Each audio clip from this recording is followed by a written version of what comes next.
नमस्कार, आप देख रहे हैं द न्यूज 15। मैं हूं आपके साथ काजल चौधरी। किसी दूरदर्शी व्यक्ति ने कहा था कि आपका संघर्ष जितना बड़ा होगा, आपकी सफलता उतनी ही बड़ी होगी। रविवार को दक्षिण के एक राज्य के चुनाव परिणाम का मूल संघर्ष ही रहा।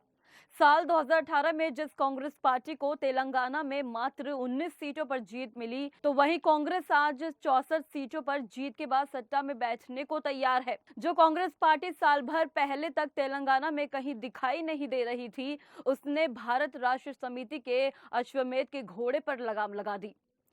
लेकिन पिछले एक साल में ऐसा क्या हुआ कि राष्ट्रीय पटल पर काबिज होने की आशंका रखने वाले के चंद्रशेखर राव को कांग्रेस ने करारी शिकस्त दी। कांग्रेस ने बीआरएस को सिर्फ करारी शिकस्त ही नहीं दी, बल्कि खुद के दक्षिण में एक मजबूत दल के रूप में स्थापित किया। तेलंगाना में कांग्रेस के इस ऐतिहासिक जीत के पीछे एक ऐसे इंसान की भूमिका रही जिसने अपनी राजनीति संघ और भाजपा के विचारधारा के साथ शुरुआत की, जिसने लाल डायरी में पुलिस वालों का नाम लिखा। जब प्रदेश में सत्ता के परिवर्तन की झलक देखी, तो राज्य के डीजीपी दौड़ते दौड़ते उस नेता से मिलने पहुंच गए। इस नेता का नाम है रेवंत रेड्डी, जिसने अपनी राजनीति की शुरुआत आरएसएस और भाजपा की छात्र संगठन कही जाने वाली अखिल भारतीय विद्यार्थी परिषद से की।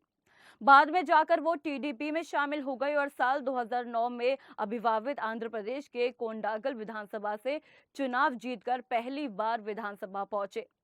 2014 में उन्हें सदन का नेता चुना गया। हालांकि साल 2017 में वो कांग्रेस में शामिल हो गए।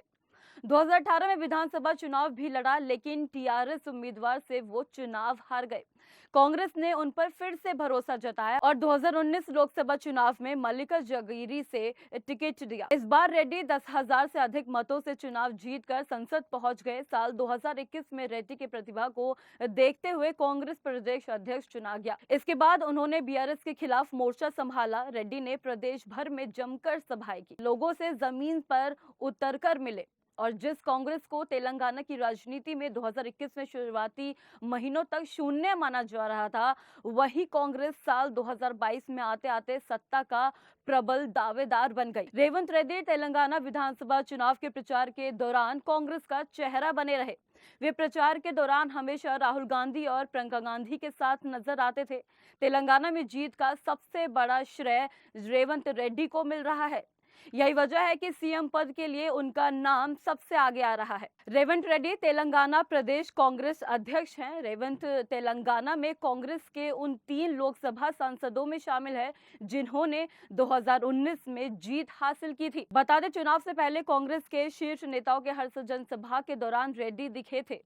उसी समय ये माना जाने लगा कि अगर सत्ता बदलती तो मुख्यमंत्री रेड्डी ही बनेंगे। एक इंटरव्यू के दौरान रेड्डी ने कहा था कि 20 साल उन्हें राजनीति करते हुए हो गए और पिछले 15 सालों में वो विपक्ष में रहे हैं और इसने उन्हें जनता से जोड़ा है और एक पहचान दी है।